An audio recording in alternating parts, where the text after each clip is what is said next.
Saudações, turma. Eita, então, um último exemplo, diferente de todos que a gente tinha feito anteriormente, né? Só para que a gente possa, mais uma vez, fixar bem a diferença entre trabalhar no referencial inercial e trabalhar no referencial não inercial. Beleza? Então, a questão do ímã, a questão um pouco antiga, a questão fala o seguinte, ele te dá esse sisteminha de dois blocos, fio ideal, poliideal, aquele negócio todo, e ele fala o seguinte, existe um eixo aqui, que está a uma distância d dos dois blocos, e esse sistema todo aqui, né, esse solo com a polia, com os blocos, começa a girar com uma velocidade angular ômega em torno desse eixo aqui, que dista d desses dois blocos, tudo bem?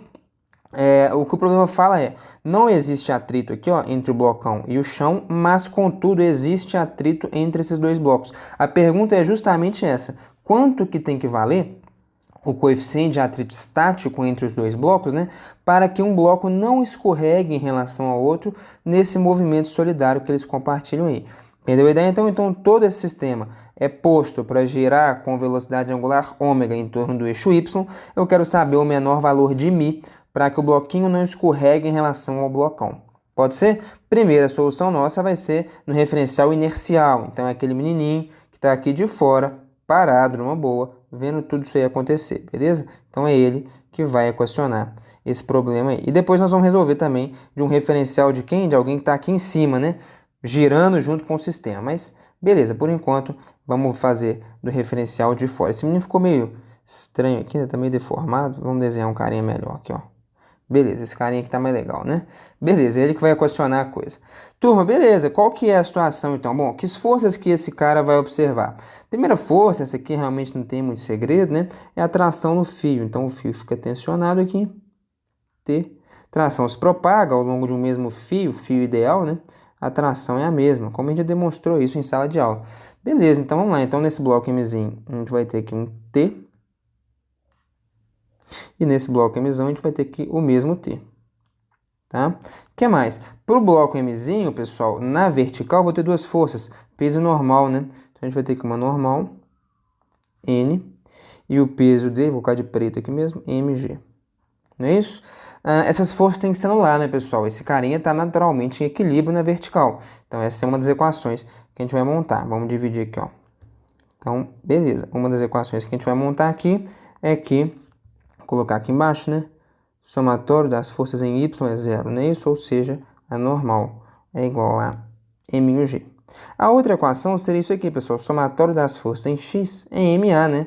Afinal de contas, esse cara está acelerado. Na verdade, esses dois caras, em relação a esse menino que está aqui, né? Como é que é o movimento deles? Eles escrevem uma circunferência grandona de raio D, né? Com o centro exatamente aqui, já que eles estão girando com a velocidade angular ômega em torno desse eixo. Então, esses dois indivíduos, eles vão ter uma aceleração centrípeta, né? Apontando, portanto, para o centro da trajetória deles. Então, daqui, ó, AC, aceleração centrípeta, que vale quanto, né? Vamos ter que escrever aqui, ó, em módulo, essa aceleração centrípeta vale ômega 2R, ômega 2D, né? Posto que esses dois blocos vão ter a mesma velocidade angular ômega e os dois descrevem circunferências de raio D em torno desse pontinho aqui. Não é isso? A ideia é essa, né? Eles escrevem circunferência de mesmo raio justamente porque um bloco não escorrega em relação ao outro.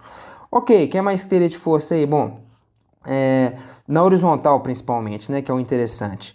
Na horizontal, pessoal, a gente vai ter o FAT. E aí, como é que a gente sabe para onde que está o FAT, né?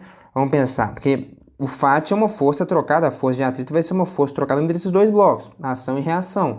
Mas a gente tem que pensar, para onde que está apontando essa força de atrito? Vamos pegar de roxo aqui. Se a força de atrito estiver para a esquerda, nesse bloco, ela vai estar apontando naturalmente, desculpa, né? Para a direita nesse bloco, ela vai estar naturalmente apontando para a esquerda nesse bloco, né? Ação e reação.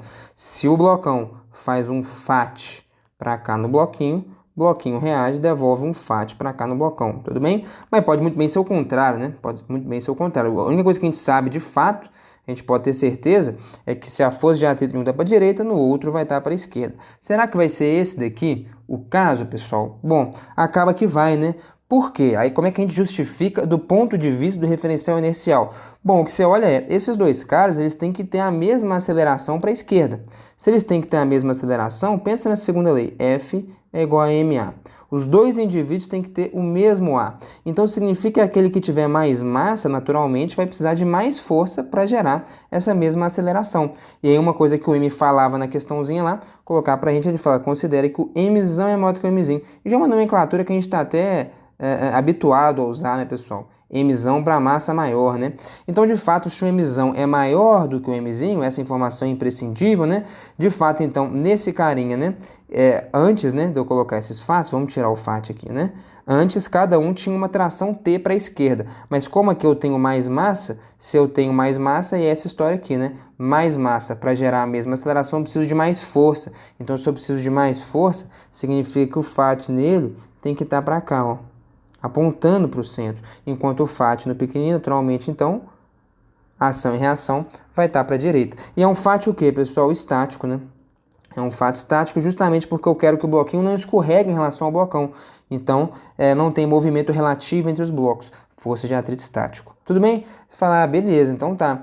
Então a gente matou o problema aqui, né, pessoal? Porque agora, como é que fica a conta? Para esse carinha aqui, essa continha aqui, ó, somatório das forças em x é igual a ma, vai ser tração menos FAT estático, beleza? Então, T menos FAT estático é igual a M ômega 2R. Tudo bem? E para esse carinha aqui, tem duas contas, né? Tem somatório das forças em y igual a zero, que eu nem representei, né? Tem um peso D, tem uma normal que o chão faz, tem essa normal trocada entre os caras. Essa aqui não vai interessar para a gente, que vai ter a ver com a normal que esse bloco troca com o chão. Mas vamos colocar aqui, né? Somatório das forças em y igual a zero e somatório das forças em x é igual a ma. Então, esse carinha também tem que ter uma resultante de força que aponta ali para o centro da curva dele, né? Enfim, que gera uma aceleração centrípeta. No caso, para ele, as forças vão ser T mais FAT estático.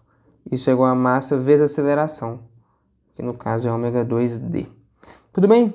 Então vamos lá, o que a gente pode fazer aqui? Ó, vamos sumir com a tração, né?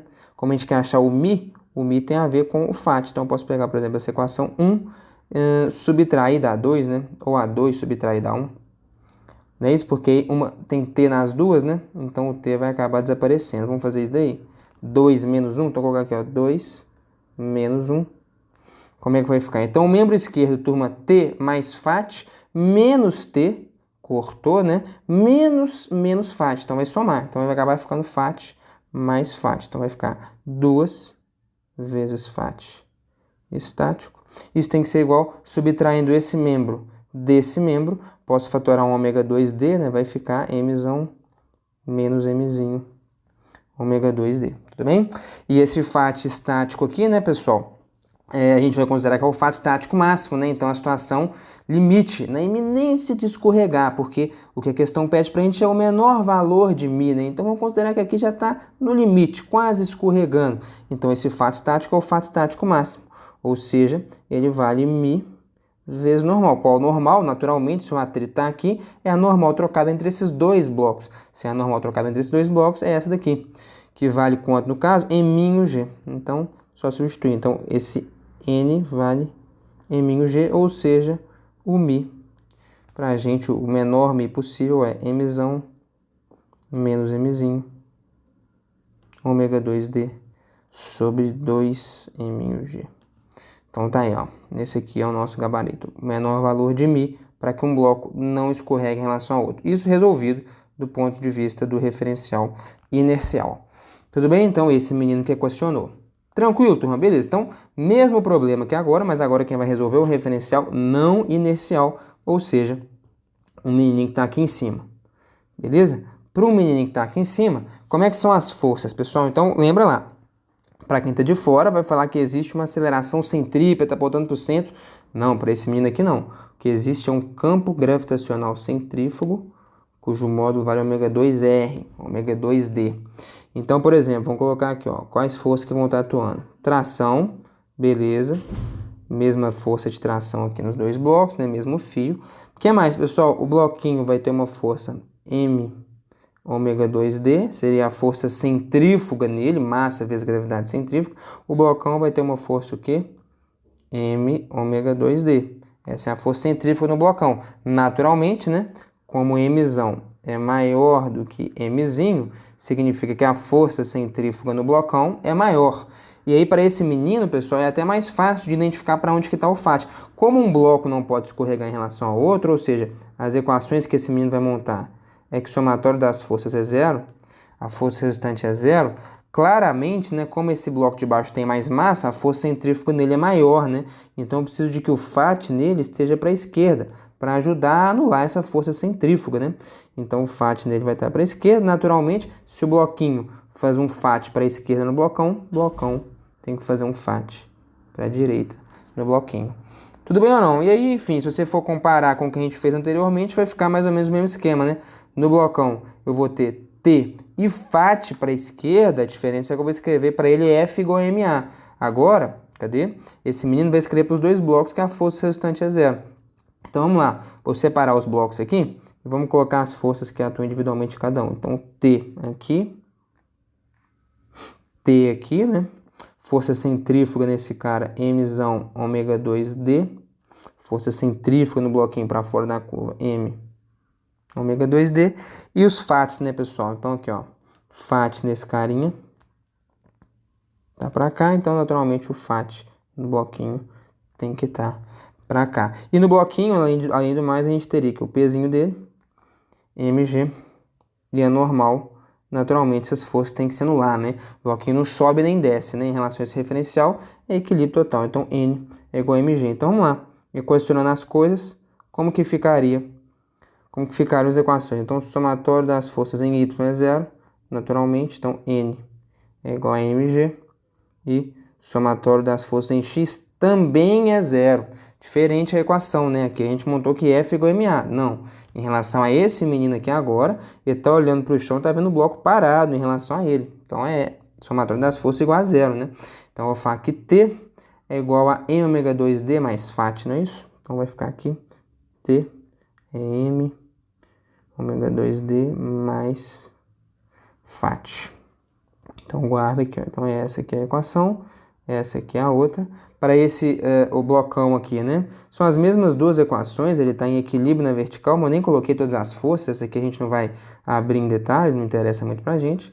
E equilíbrio também horizontal, somatório das forças igual a zero. De novo, em relação a esse menino, no referencial não inercial, o bloco de baixo está parado em relação a ele, né?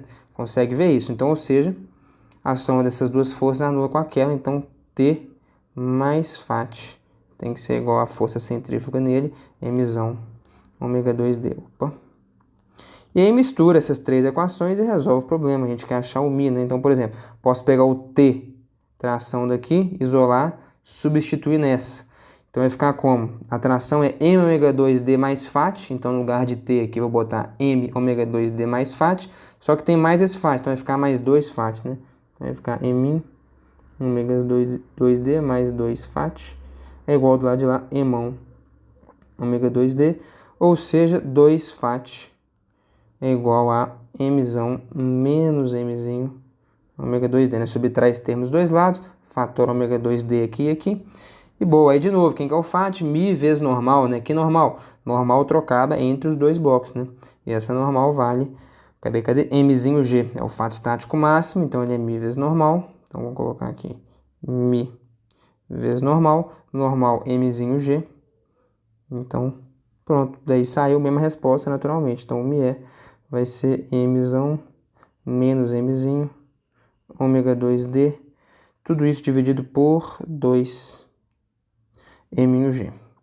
Beleza, povo? Então, vamos comparar a mesma coisa, 2 M1G. Naturalmente, mesma coisa. O que muda são o quê? São os argumentos, o que cada um escreve, as forças que atuam nos corpos são diferentes quando a gente olha de referenciais distintos. Espero que com esse exemplo tenha ficado absolutamente claro o que muda de um referencial para o outro. Quando a gente equaciona o referencial inercial, as forças são diferentes, não tem força centrífuga, o cara vai alegar que tem que ter uma resultante centrípeta que aponta para o centro, que gera essa atração centrípeta. No referencial não inercial não tem resultante centrípeta nenhuma. A resultante é zero, mas aparece uma força extra para dar conta e ajeitar as leis de Newton, que é a força centrífuga devido ao campo gravitacional centrífugo que aponta para fora da curva, é aquela força que quer jogar as coisas para fora da curva. Tranquilo, minha gente? Beleza, com isso que a gente encerrou, discutimos em bastantes detalhes a força centrífuga, que é a força importante para a gente aqui. Então a gente está super apto a trabalhar problemas de dinâmica tanto em referenciais inerciais quanto em referenciais não inerciais, que é esse referencial inercial que esteja acelerado linearmente ou girando em rotação, usando a ideia de força centrífuga. Então, turma, valeu, hein? Muitíssimo obrigado pela atenção. De novo, se você quiser treinar mais um pouquinho, sugiro que você volte, cadê? Nos vários exemplos que a gente fez antes, exemplo 8, exemplo 7 já fiz com vocês, o 5 também eu já fiz aqui, ó, faz o 4, faz o 3, enfim, faz os outros exemplos aqui, usando agora não o referencial inercial para escrever, mas o referencial não inercial, para você treinar um pouquinho essa ideia de força centrífuga. O gabarito você já tem, né? Você já tem a resposta, a gente já fez eles juntos, então é um bom jeito para você treinar caso você queira. Valeu pela atenção, então, turma, e até a próxima aula.